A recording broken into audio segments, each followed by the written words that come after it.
দেবতা মন্দির মাঝে ভকত প্রবীণ, জপিতেছে জপমালা বসিনি সেদিন। হেনকালে সন্ধ্যাবেলা ধূলিমাখা দেহে, বস্ত্রহীন জীর্ণ দিন পশিল সে গেহে।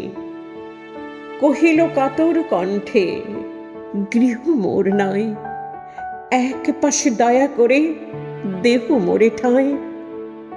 সসংকোচে ভক্তবর কহিলেন তারে, আরে আরে অপবিত্র, দূর হয়ে যারে।